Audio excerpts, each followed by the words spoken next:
Magandang araw mga kaibigan. Pag-usapan natin ngayon ang mga pahayag ni Senator Coco Pimentel tungkol sa impeachment ni VP Sara. Isa sa mga hinahangaan kong senador na may prinsipyo, itong si Senator Coco Pimentel. Malala nyo nung hearing sa War on Drugs sa Senado, na itong si Senator Pimentel ang nag-preside. Maraming nagalit sa kanya, bakit daw niya pinagbibigyan si Tatay Digong, gano'n, na the fact na medyo nagkahidwaan sa PDP laban. Yun ang kwento. So, dapat sana itong si Senator Pimentel, pagkakataon niya ng gumanti kay PRRD.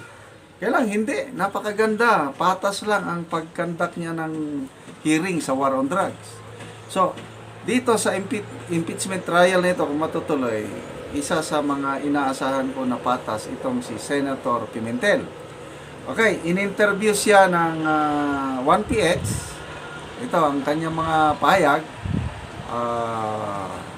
Open siya, okay lang sa kanya kung ang Pangulo magtawag ng special session para masimulan ng impeachment trial. Kaya lang nang tinanong siya tungkol sa mga kongresista na nag-aapura na, yung mga young guns, nangungulit nga, simulan nyo na, bakit ang tagal nyo, bakit June to pa? Ang ganda ng sagot niya na hindi ko sila aawayin, naintindihan ko sila dahil mga prosecutor sila, kaya lang, let me remind them, warning, huwag nyong galitin ang mga judges na magdinig sa inyong kaso, isinampang kaso. Ang galing ng kanyang ang kanyang mga payag. Pakinggan natin ang interview ito.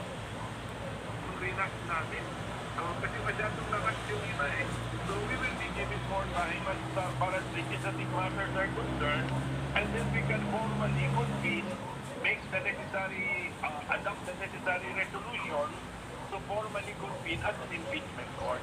So that the process is a long process kasi of filing an answer, filing a reply. That is a time-consuming process. Maumpisahan na po yun. Yun nga rin po yung isang thought, no, kung mag-special session, it has to be tatawagin ito ng presidente at dapat legislative yung matter. But I was listening to an interview of former Associate Justice Tony Carpio. Ang sabi nga niya, pwede naman siya mag-call on a legislative matter and then, as you said, no, pwede nga mag-convene na rin as an impeachment court. But earlier, I also heard an ambush interview with Senator Joel Villanueva. Sabi niya parang, it will really take time. So kung gusto nilang madaliin ito, ay hindi talaga kaya because as you said, maraming preparasyon, wala pang ang kulay ng robe, etc. etc. In your opinion, no, as part of the minority, meron ba kayong role, kumbaga? Meron ba kayong space to air your views on this since two lang kayo in the minority ni Senator Risa? Well, gawa ko na yung role ko because I released a statement, diba? And I think the media uncovered it. Nasabi ko, I am open to the President calling for a special session and then a suggestion ko to make it a more relevant session. We add the legislative matters that we rushed para naman mabalikan namin, we can review what we did, and then we can now start this impeachment proceedings by convening as a court, and then even if the special session is adjourned, may sariling buhay na po yung impeachment court, may sariling calendar na po yan. So hindi na yan, the Senate is in session as a legislative body, but the impeachment court is in session. So gagawa na kami ng sariling calendar. But agree ako kay Senate President na we need to be in session as a Senate before we can say na, ang suot na namin ngayon is yung pangalawang sombrero na namin as an impeachment court. We have to do that formal transition. But, Senator, what would you have to say to House members who are stepping up the pressure on the upper chamber at the moment? Every day, it seems we get statements. Today, for instance, the so-called young guns composed of Zamora, Pongalon, Ortega, Pungkul issued a statement saying, justice delayed is justice denied. we also have statements from Makabayan saying, well, now the ball is in the Senate's court, they've done their job, bilisan nyo naman daw. What do you have to say to this?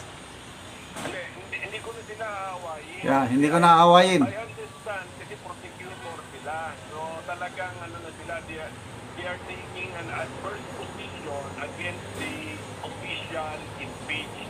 I understand that. Kami naman I hope they understand that we have to do things formally, and with my latest suggestion na they should be convinced that the Senate or some Senate members are looking for ways to do this legally so that the impeachment court can convene legally and in accordance with the rules. Yung walang airtight pa, walang puntan, walang constitutional question. So that's what we're doing. So I know, siyempre I understand the prosecutors na sila adversarian na sila doon the person impeached. Pero tandaan din sila, tandaan, reminder na lang ito, you do not unnecessarily criticize or attack the body which will decide your case, di ba? So, relax Yan na. lang din sila. Senator, this special session that could be requested, should it emanate from the President's office or... Okay, so, di ba, ang ganda yung kanya, no? Kasi, atat na atat itong mga kongresista eh. Kasalanan nila, bakit? Pinatulog nila ng dalos 2 buwan yung complaint sa Kamara. Ngayon, pati si Senator Escudero, reklamo, huwag nyo kaming apurain. Oh. So sana maiparating, marinig ito ng mga kongresista na nag-apura na dahan-dahan kayo. Do not agitate. Huwag nyong galitin ang mga judges na didinig sa isinampa ninyong kaso. Which is, tama nga lang naman, di ba? Okay, so tingnan natin anong mangyari dito sa impeachment case na ito kung magpatawag pa ang Pangulo ng special session o wala. Okay. Mga kaibigan, maraming salamat sa inyong panunod. Palagi namo-monetize tayo dahil sa inyo. Ang ating income ginagamit pagtulong sa tribong Talaandik sa Bukidnon. Tumutulong tayo sa pagpapatayo ng kanilang mga bahay. Namimigay tayo ng libreng yero at pako para sa mga sira-sira nilang bahay. At namimigay tayo ng livelihood. Ngayon po, ongoing yung Lakatan plantation nila. Libreng seedlings, libreng abono, technology, inaalalayan natin sila nang dahil sa inyo nakakatulong tayo sa kapuspalat nating mga kapatid. Panoorin nyo ang video na ito. Dito na po ako sa taniman ni Aki, tanim niya na saging lakatan, at ito po sila kasama sila ng kanyang asawa si Aki. Magandang umaga, Manang. Oo. May buntag. Nag-aabono mo? Abuno mi aron manambok ng among saging. Oo. Oo, kana.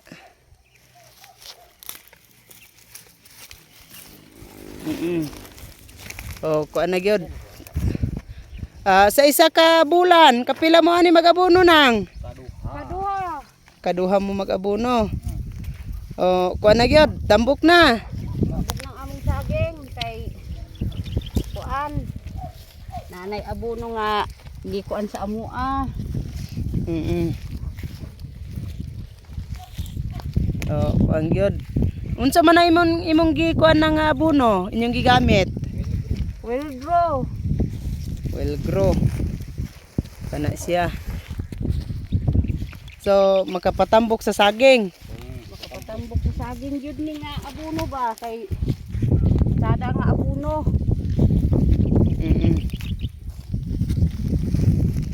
Oh, pila ni tanan ka punuan nang inyong tinanom nga saging? Aw sobra 140. 140 ni. 140.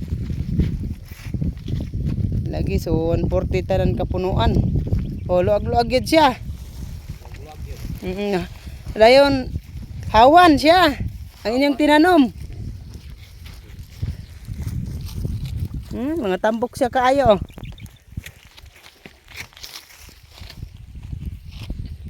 So pila naman ni siya ng kabulan hang?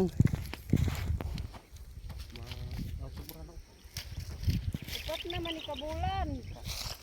4 na kabulan. Oh. Kuha na siya. Maka-harvest mo ani Maragdaghan-daghan among maharbis ani ba kay daghan naman. Oo. So, unsa man ang inyong ikasulti nang sa pagpadayon sa pagtabang sa mga tinanom o sa mga abono o uban pa nga magamit nato sa saging. Ang una namo nga pasalamatan ang Ginoo gyud. Kay ug wala biyahe ang tao sa amoa nga magtabang ani. Ang Ginoo nagiya sa iyaha nga moluy-an mi niya nga tagaan mi abono og kuan wild grow nga salamat pod sa gatan-aw sa YouTube nga makakita sa amoa nga naapay ikotro nila ikatabang sa amoa. Mura na ikakuan namo. Salamat sa Ginoo. Oo, sige, salamat pod manang. Awa mga tambok kaayo ang tinanom ilang ilma na saging o hawan pod. So padayon sila sa paghino niini. Sige, salamat. Salamat nang adto nami. Salamat kagayo-ayo. Sige.